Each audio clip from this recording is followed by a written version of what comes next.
Daqa namaa anuu sodaadha. Daqa namaa fuudhuus. Maa cufteeti waan zooru kana Hadija. Haqa namaa sodaadha wallahi.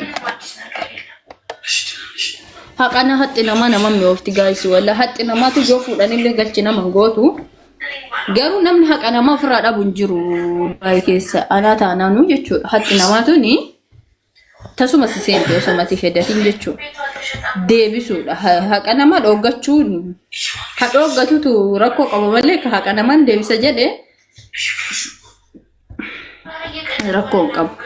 Mana seeraa olaanaa mangistii bira dhoodhatte seerri maasiin jedhani beekta. Haqa namaa hojjedhu deebisi. Hojjedhu deebisi. Imaaraati matanattu osoo 10,000 namarraa fuute seerri biyya naallee hojjedhu deebisi qofa siin jedha. Ji'atti birri hagana deebisi hagana kafalii fixii siin jedha malee du'i idaa namaa fuuteetta namni siin jedhu tokko hin jiru. Okay guys.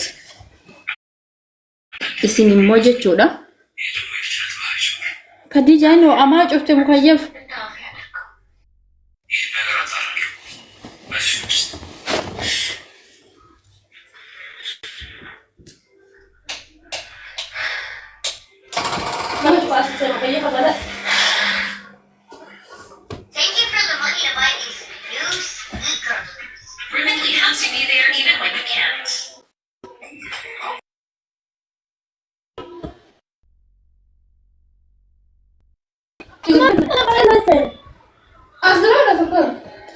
Buna dhabartani? Shaayin ginjibila andan fisan jirti beeta ganama. Yoo jiraate deeni kaasuu maa eebban jiru? Beruun jiru. Imaan akkana haala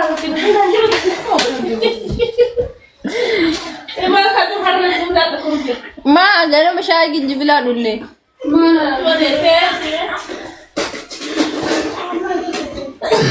Jaarsi kiyya numa wajjin taa'aa jira dalagaan qabu.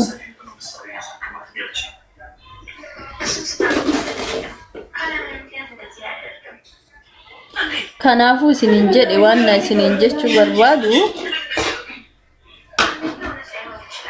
Musaan kamini wanni isiniin jechuu barbaadu haqa wayii yoo namarraa qabaatanii waan tokko isinii himaa dhageeffadha. Haqa teessan soqachuun bareeda.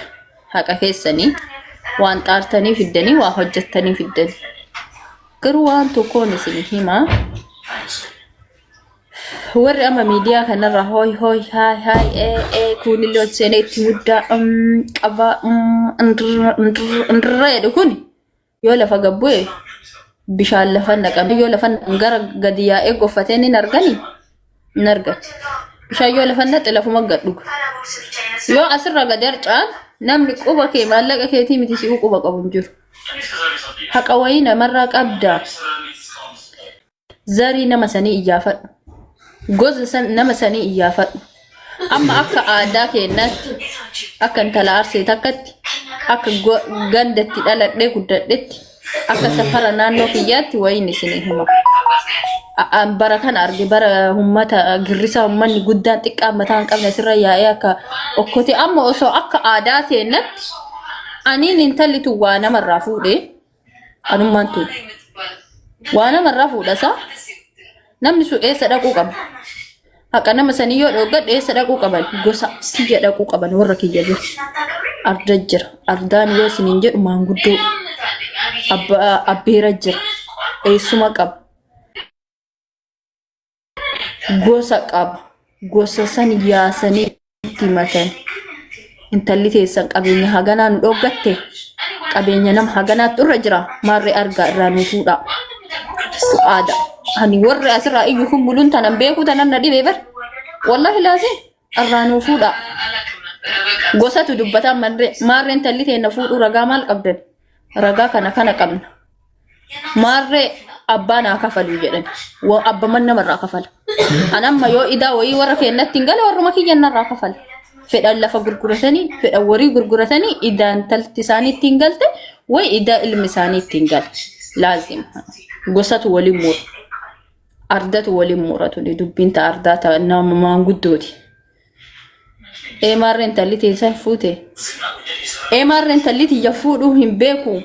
ragaa fi daragaan kan maarreen kafala intalatiyya tufuudhe gara fiduun qabu ni kafala hayya akkamiin nuu kafaltan guyyaa qabadha guyyaa akkana hin kafala fedhu abbaan sun lafa gurguratee fedhu gosti walii yaate maallaqa guurtee maarreen talateen akkana godhe salphina jedhanii maqaa keenya ardaan nu dhiisu gosti nu dhiistu maqaa nu dhiisu jedhanii birrii wali buusanii intala isaanii irraa yookiin ilma isaanii irraa idaatti galee san kafalan gumamaa gaafatan gumaa yoo namni nama ajjeese gosa namarraa kafalatunis haqa namaati gaafa namni du'e reefa namarra dhaabatanii haqa irraa ni qabdaa jedhanii maa gaafatan irraa kafaluufi miti akkasuma gosti keessan ardaan keessan abbaan keessan maatiin keessan isin irraa kafala warri miidiyaa kanarra dhuftanii himattan sumunin argattan ani isinitti warabbal kaaba baminim taamir sumunin argattan hundi keessan ana akkanumatti hin beekasii galte miidiyaa kanarra ka Jimmaa bahee ka Wallaggaa bahee ka Walloo bahee ka Harargee bahee ka eessaa bahee asirra walii yaa'ee haasawu kana eenyutu si gaafatee irraa si fuudhaa bifti eenyutu akkasi dubbii xiiqii gassii qabee ganda gassii qabee irraa si fuudha hunduu olii gadi yaa'ee hooho olgalee asumarra irraa fuudha qabuu qabna dhiis maal goota miidiyaa kanarra iyyitamee mana isii yookiin amma fakkeenyaaf biiftuu meeshaa biraayyuu fudhadhu dhiisaa amma fakkeenyaaf Dr. Biiftuu jettan isin faana oltee galaatti katama isin keessa jirti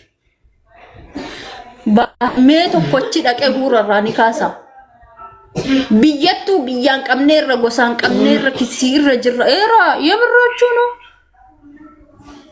warri biyyaa yoom akka keessa hojii dhabanee asirraa iyyaa oola warri biyyaa dalagataara yoom qubayyuu isin qabane waa asirraa gootan kan warri biyyaa dalagaa yoom dhaqanii gosa himataniiran mucattiitan yoom dhaqanii ardaa isaaniitii himataniiran asmarra nallee hagas narraa fuutee wallaala dhongatte dhaqi gosa isii himadhu abbaa qabdi abbatti himadhu ardatti himadhu abbaa faadha qabdami abbaa faadha kee eessayyuu haa jiraatanii baasii warra isaaniititti ergi haa dhaqanii balbala isaanii haa dhaqanii warri gosti haa dhooggattu mee abbaan haa dhooggatu qoraalee yoon bartee asirra bahee irraa fuutee wallahi hin kennitu biiftuun hin kennin jedhaananu hin kennin jedhaan tanniin woxabadee asirra baatee iyyitu birri shaniin deebisin jedhaanani aya birri shanii mee eessa qarbii meeqa akka isaan dhaqanii ilaalla laa mul'attu hin deebisin jedhaan birri shanii maal miidiyaa irra wali kennitaniirtanii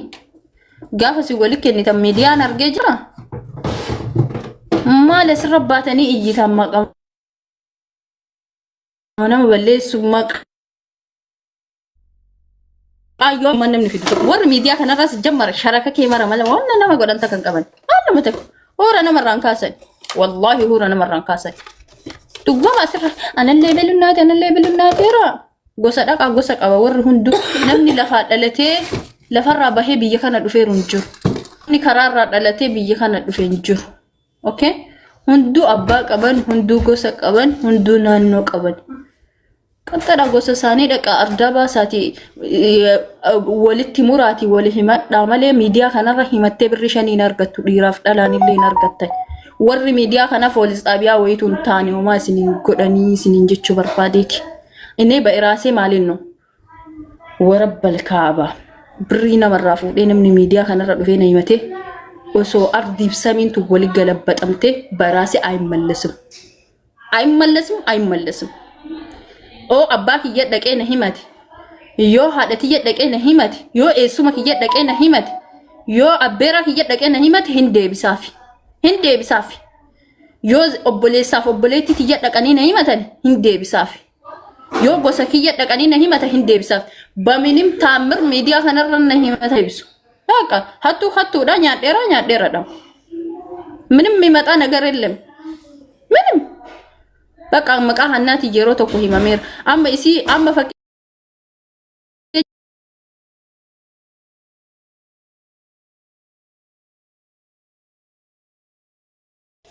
አለባህ የትረደ ደብቴ በረሲታ የሰገጤ ልጅ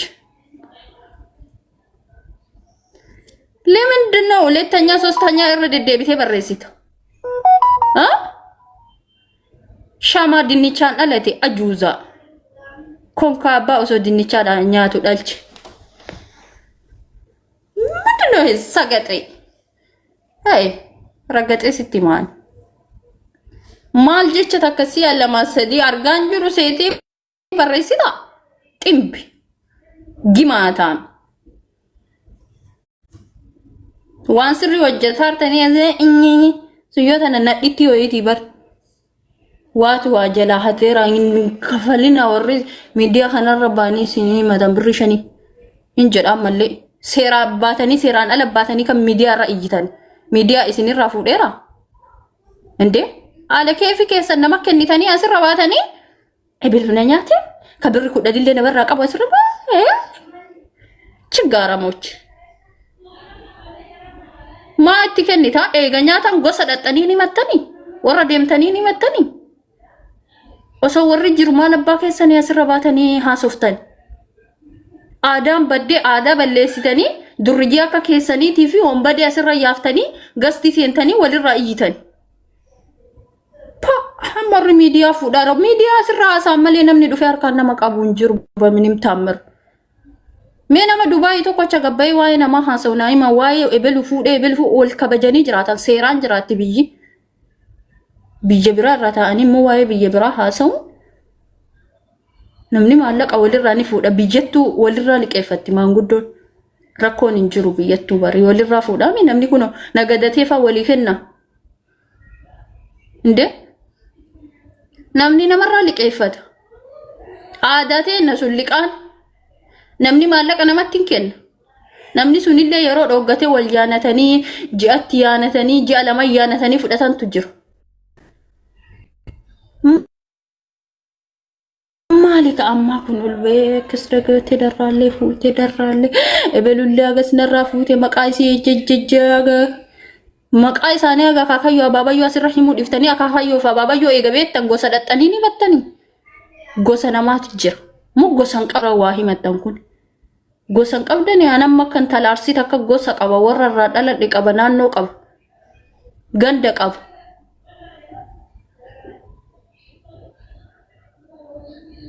Keessattuu arsii malee kutaa biraan agarre maal jaran dhugaa rabbi maan saalfachiistan.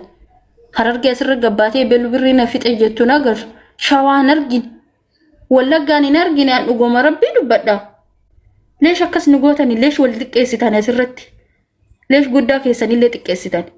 Haqa keessan dhoggatee gosaan deemaa himadha. Yoo isin dhoggate dhiisa. Haada duniyaa bukura akira. Hin argattan qarbitti. Haxxi teessan qarbitti isinii dhufti. Jiru duniyaa tana namni irra jiraatu hin jiru irrumaa deemu. Sanii wayii hin hortu ati. Tadhabde sanii hin hortu bar. Jiraachaa jirtaami. Riskiin sanii olii sii dhufti rabbi biraa. Ati haqa namaa nyaati malee namni haqa keenya oo nyaate omaa miti in argatta ati. Rabbi biraa argatta. Garuu asirra wal baaftanii guddaa keessan, dhiira keessan, xiqqaa keessan, ebel tasilaa nama ol guddatu mataa ol qabachuu fedhu gadi. Innaati darasillee